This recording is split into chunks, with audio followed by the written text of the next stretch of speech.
इसलिए कि आपके पास शब्द सामर्थ्य नहीं है। आपने जो कुछ पढ़ा उनको आपने दोहरा दिया। दोहरा देने को शब्द ब्रह्म नहीं कहते। आपके सामने शब्द नाचने चाहिए और उसमें से जिसको आपको प्रयोग करना है उसको प्रयोग किया, फिर उसको नाचने नहीं छोड़ दिया, उसको शब्द पकड़ लिया। ग्रहण तो अनवरत रूप से चलते रहने की क्रिया, यह शब्द ब्रह्म है और यही युग पुरुष की और सन्यासी की पहचान है।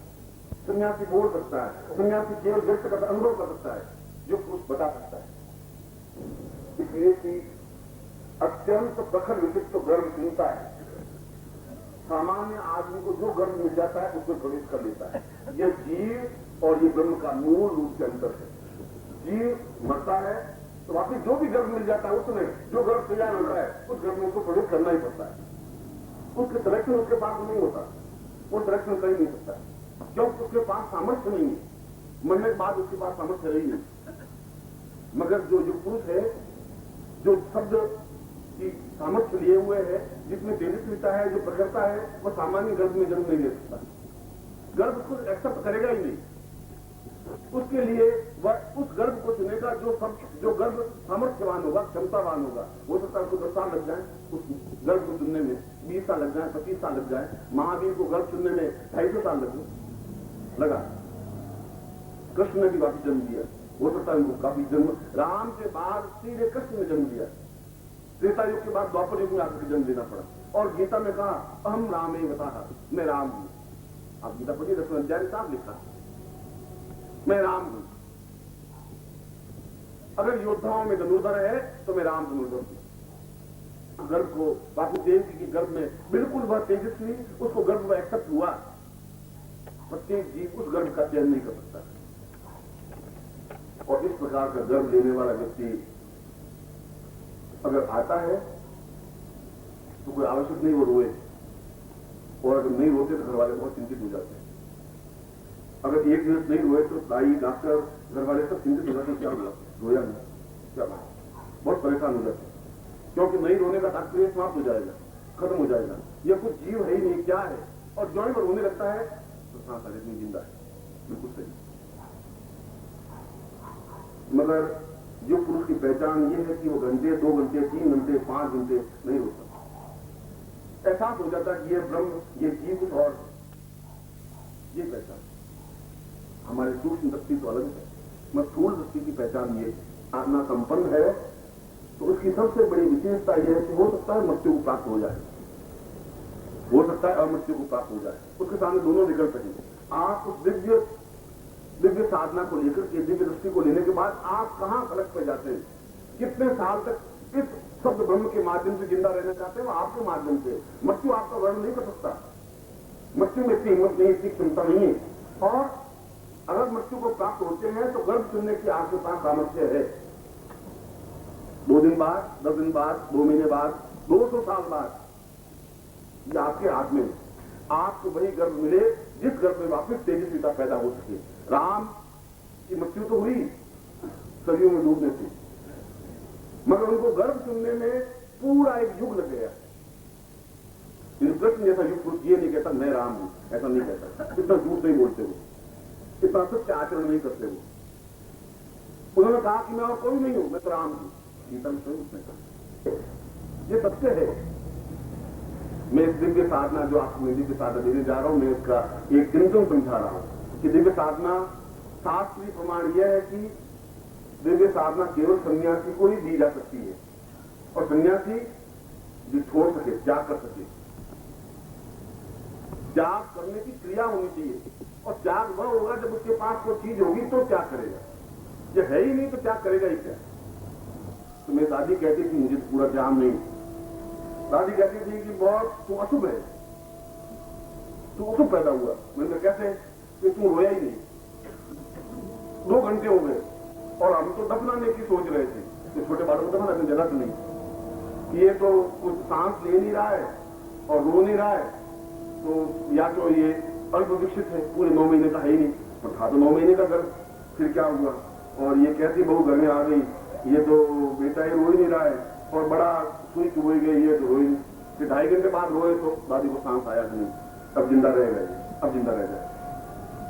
कहीं घबराने की जरूरत नहीं। आपको दुख हो ही नहीं सकता, वेदना नहीं हो सकती, फिर आपको परेशानी नहीं आ सकती, फिर आपको किसी प्रकार डिफिकल्टी नहीं आ सकती। इस दिव्य साधना के बाद में कई परिवर्तन आएंगे आपके जीवन में। दिव्य साधना के बाद में आपके जीवन में एक आनंद का, ऊर्जा का प्रवाह पैदा होगा। एक एहसास होगा कि जैसे आप में एक अत्यंत मस्ती आ रही है, एक तरंग आ रही है, लहर आ रही है, बैठे 5-10 मिनट एक बहुत अपनी धुन में, अपनी चेतना में विविध दृश्य आपको दिखाई देंगे। ऐसा लगेगा जैसे आप कहीं थे। अब एकदम से धुंधलाहट में तो दिखाई नहीं देगा। पहली बार गांव की किसी व्यक्ति को लाके टीवी दिखाएं, टेलीविजन, तो उनको चित्र समझ में आएंगे नहीं। पर तो मैंने आपको दीक्षा दी थी,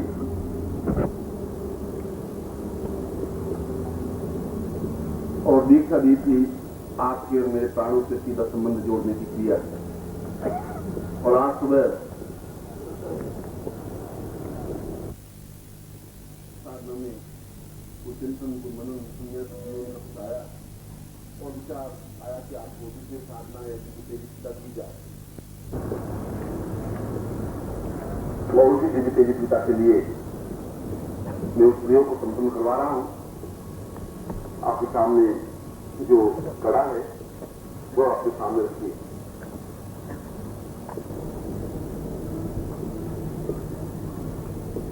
आज मैं दिव्य प्रयोग दे रहा हूं। कल आप जो ये प्रयोग कर रहे हैं, जो दिव्य प्रयोग कर रहे हैं, केवल वे एक पन्ने पर अपना नाम लिख करके मेमोरी जी को दे दें। मैं आपको नया नाम कर दूंगा। ये जरूरी है, साधना के लिए आवश्यक है। क्योंकि जब भी दिव्य साधना से संबंधित मंत्र जब करें तो फिर आपको उस नाम का उच्चारण करें जो नाम मैं आपको दूं। क्योंकि यह शरीर जो संन्यास जीवन में जा रहे हैं, और मैं सावधि संन्यास कह रहा हूं, मैं आपको संकल्पित कर रहा हूं और संकल्पित कर रहा हूं कि आपको जितनी क्षमता उतना अपने आप लें। 2 मिनट का लें, 5 मिनट का लें, आधे घंटे का लें जरूर, और उसमें साधना को करें बिल्कुल तटस्थ होकर के। दूध जल रहा है तो फिर आपको चिल्ला के कहने की उतनी कहीं खुदी वो देख, दूध जल रहा है, मैं तो मंत्र जाप कर रहा हूं, मैं तो उठ नहीं सकता, तो दूध जल रहा है, ध्यान दो थोड़ा, क्या भाव है, 8 रुपए किलो है, चिल्ला नहीं जलता है, फिर आप सन्यासी बन जाए उस समय। मैं कल इस कड़े के बारे में बोलूंगा, जैसे कड़े का तात्पर्य क्या है, चिंतन से आज लेट हो रही थी। और मैं कल समझा रहा था कि मंत्र माला के 108 मंत्रों का मूल तात्पर्य ये होता है कि ध्यान की प्रक्रियाएं 108 होती है, एक ही ध्यान नहीं होता। ध्यान करने की 108 प्रक्रियाएं हैं हमारे साधनाओं में बताइए। 108 तरीके से मन के अंदर उतरा जाता है, 108 तरीके से ध्यानस्थ बन सकते हैं। और यह है कि किसी साइड से ध्यान से उतरे, वह ध्यान की चैनल है, और चैनल उतरते उतरे वापस उसी जगह पहुंच जाएंगे। माला का मन का ये है, आप इधर से शुरू करें तब भी सुमेरु पर पहुंच जाएंगे, इधर से शुरू करेंगे तब भी सुमेरु पर पहुंच जाएंगे। जहां आप स्टैंड कर रहे हैं वहां से ध्यान शुरू करें, और पूरा ध्यान समाप्त होने पर 108 शरीर के बिंदुओं को स्पर्श करेगी, और ध्यान की 108 प्रक्रियाओं के बाद ठीक आप उसी जगह आएंगे, चेतन हो जाएंगे। ये माला का मूल तात्पर्य 108 बिंदुओं का तात्पर्य है। और प्रत्येक 108 ध्यान के नाम है, उनकी प्रक्रियाएं हैं, उनका चिंतन है, उनके मंत्र हैं, उनकी क्रियाएं हैं। मैं सोचता हूं कभी उन 108 ध्यान प्रक्रियाओं पर पूरी एक पुस्तक लिखी जानी चाहिए। कभी प्रभु समय से